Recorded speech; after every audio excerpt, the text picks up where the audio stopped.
I don't have to wait for my diploma to tell me that I can get paid. You can make money now.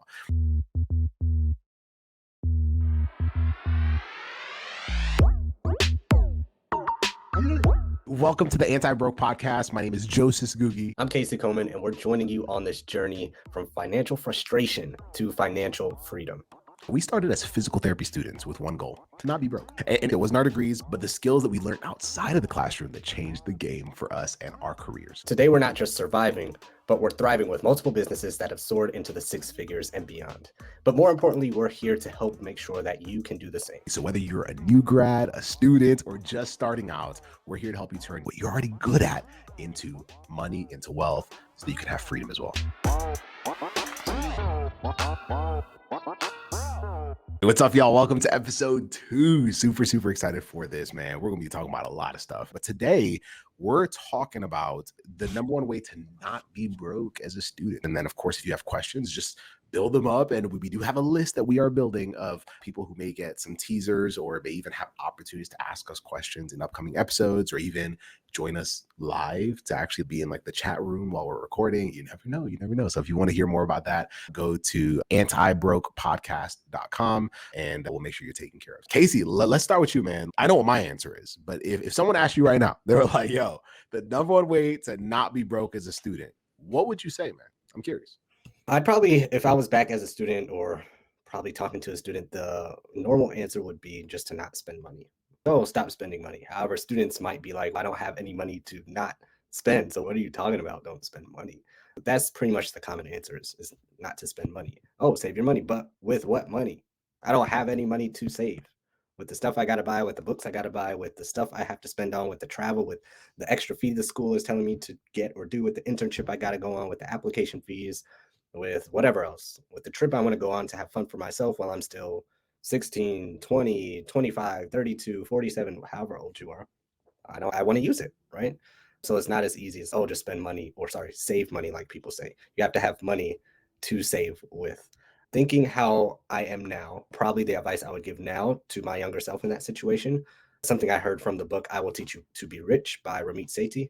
And he was like, there is truth to not spending the money. However, he says his whole book is basically how to live your rich life, how to spend the money like the rich with the rich life that you have and build your rich life, all that stuff. And he talks about something called money dials. And that's probably what I would talk about to my younger self. Okay, don't spend on what you don't care about. And that's what I try to do now. That's pretty much what I've done since reading the book. However, do spend and don't feel 100% guilty on it, on the stuff you want to spend on. So I don't really like the small items.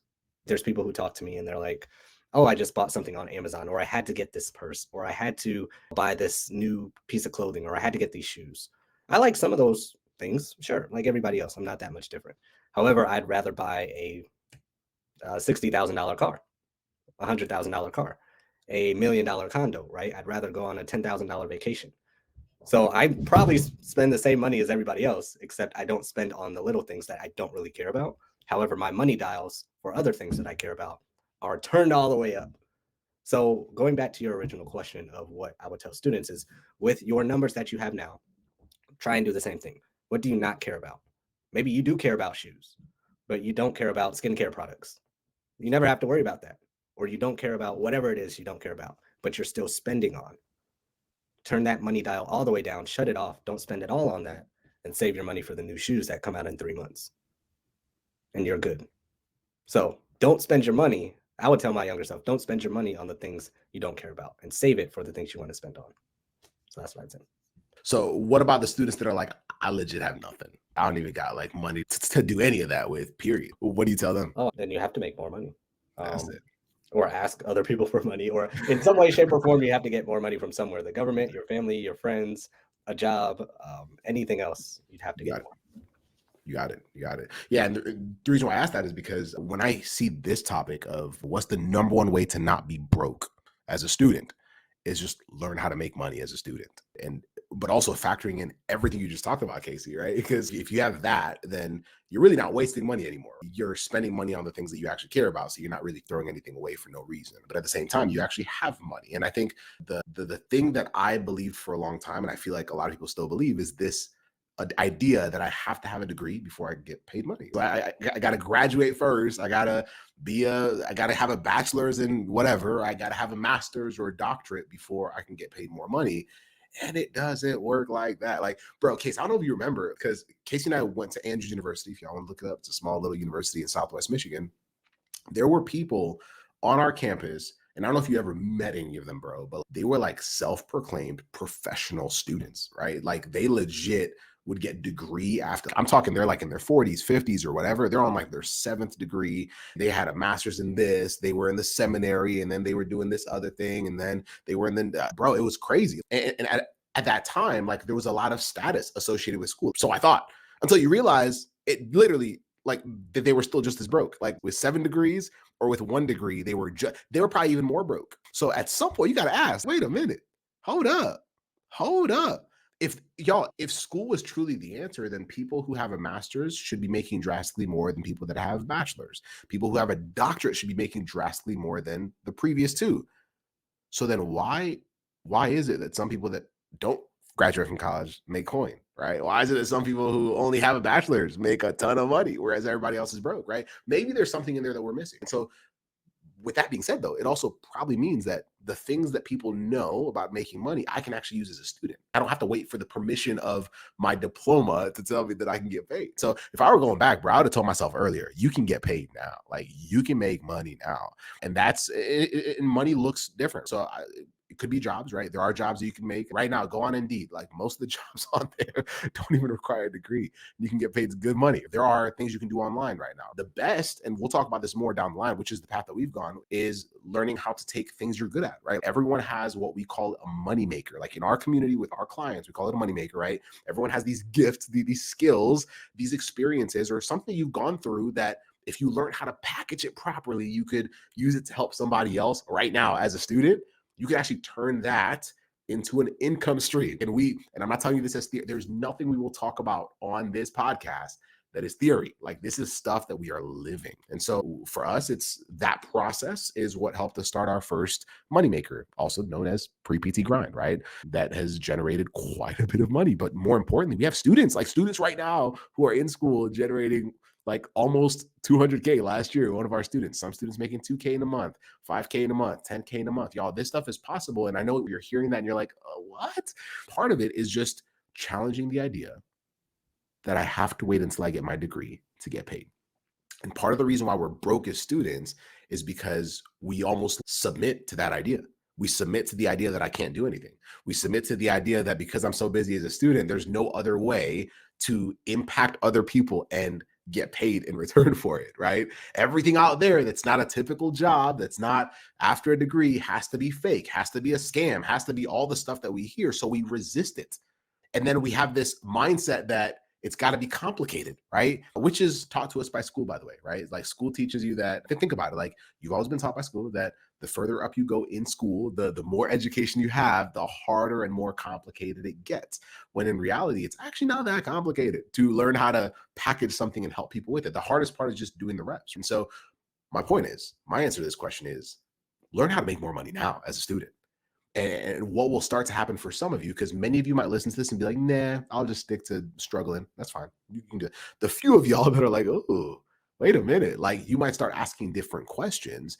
Like you're the ones that are going to start realizing that it's not as complicated as you might think. But learning how to make more money gives you options. That's the key. It gives you options. I've seen students who've decided not to finish school because they now were generating more money than they needed to. I've seen students who decided to finish school, but now they realize, for example, Casey told you that we're physical therapists, right? Imagine graduating from school and being like, yo, I could still do what I love about this profession, but have the option to not. Like right now, if Casey decided, shoot, I'm going to spend a month in another state, he could. I'm going to spend 3 months in Hawaii, he could. Options. But you can start that as a student. So the fastest way to not be broke as a student is to start learning how to make more money as a student. And the moment you allow your mind to go there, you'll just start asking different questions. And different questions, or even better questions, equal better answers. Those are my thoughts on that, Casey. What are your thoughts on it? That's the only way, really. The only way. Whatever way you spin it, it's getting more money from somewhere. People might argue with you and be like, let me play devil's advocate. People are going to be like, no, you don't have to make money. You can just get a scholarship, right? I'm like, the scholarship comes from somewhere. So what's the difference between a job and a scholarship if you think deeply about it? You're still working, doing something for the scholarship money, right? Even with the grant, you're still doing that. Oh, you can just get a loan. Okay, you're going to have to pay the loan back with what? Money from somewhere, from most likely a job, right? Oh, you can just get the money from your parents. It's still coming from someone, and they still had to get it from somewhere else, right? So any way you spin this, you have to get the money from somewhere. So why not just create a system, a stream, a resource to keep that money coming to you? And many people just use that as a job. Yeah, of course, get a job. Sure, why not? But is there anything else you can do on top of the job or in place of the job to keep the money coming to you? The best way to make money as a student is to get the money. That's it. You have to get the money from somewhere. And I forgot who taught us this. You say this all the time, Joseph, is that money comes from people. The money is out there. It is in other people's pockets. The person walking down the street, the person who just liked your stuff on Instagram, the person who you see who just posted a story, they have the money for you in their pocket. They have the money in their account that can be transferred to your account in their account, right? It's out there. It's in other people's pockets. On other episodes, I'm sure we'll get deeper into what that even means, in my opinion, on all that and what money really even is. But that's where it is. So you have to get the money from somewhere if you want to make more money as a student. That's my thought.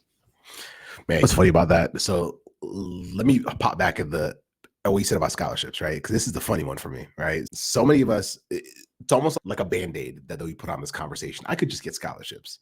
But what's the thing that most people struggle with getting? Scholarships, right? And it's because most people don't even know where to find them, right? So you got somebody saying, man, I can get scholarships. And then I go on Google, I look up a few scholarships, I apply for them, I don't get any of them, or maybe I get one, and maybe it's only for $500, and I need tens of thousands of dollars to be able to pay for my schooling. So then I think to myself, that ain't gonna work. So now I'm only stuck with loans, and let's not talk about loans and interest, bro. It's chaos. And so one thing that came to my mind as you were talking about those examples of other potential paths, if you were playing devil's advocate, are all of it takes knowledge and effort, right? So let's say, for example, I was like, you know what? I want to go down the path of scholarships. Cool. Learning how to do scholarships literally takes knowledge and effort. And y'all, there is a way to do scholarships, by the way. Like we might bring in one of our clients at some point who she's done over $181,000 in scholarships, which is crazy, right? Here's the thing. Most people don't do that, right? And so the difference is she has knowledge and she put in a crap ton of effort. Like she actually treated it like a job. Like she had a 5-month stretch where she treated it like a full-time job. Would you be willing to do that to be able to get scholarships? And so it takes knowledge and effort. Watch this though. With certain things, you get benefit now and only now. And then there's certain things where you can get benefit now and later. So let me break that down for y'all. So with scholarships, let's say I get scholarships, right? Will scholarships keep paying for your life after you graduate school? Yes or no? No.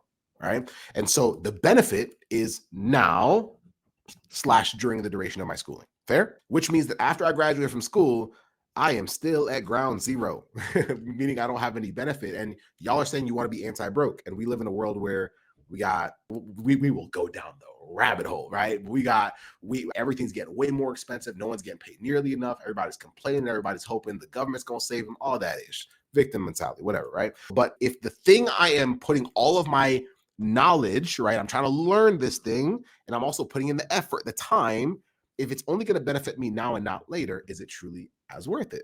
I could use that same amount of knowledge capacity. Basically, I could use the same amount of time to learn, right? How to make more money. And then I could use that same effort to learn how to make more money and then get benefit from it now and later. That's why we're still doing this, by the way. Like I graduated from PT school in 2017. Casey graduated in 2018. And the thing that we started in school still generates hundreds of thousands of dollars a year. And so that doesn't happen with a scholarship. That doesn't happen with a grant. That doesn't happen with any of the other things that we talked about. So you have to ask yourself, do I really want to be anti-broke, or am I just sticking with the things that keep me comfortable? That's the question y'all got to ask yourselves. We stick to what we're familiar with, but even the thing we're familiar with, we don't even know how to do well. So we talk about scholarships, but we don't know how to do them well. So we don't do them. So we don't benefit from them. So we're just as stuck as we were before. And then we resist the thing that could actually free us. You feel me? I know we're going to have episodes where we talk about investing, which is something that you're brilliant at explaining. We're going to talk about all these different things. And there will be people that are broke as students and even new grads and even young adults who will resist it.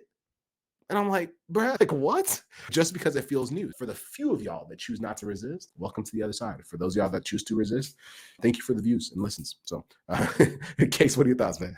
I have so many, but I'll say the episode because it'll veer into different topics and everything. But this is great. So overall, the best way to make money is to get the money from somewhere. You got it. That's it.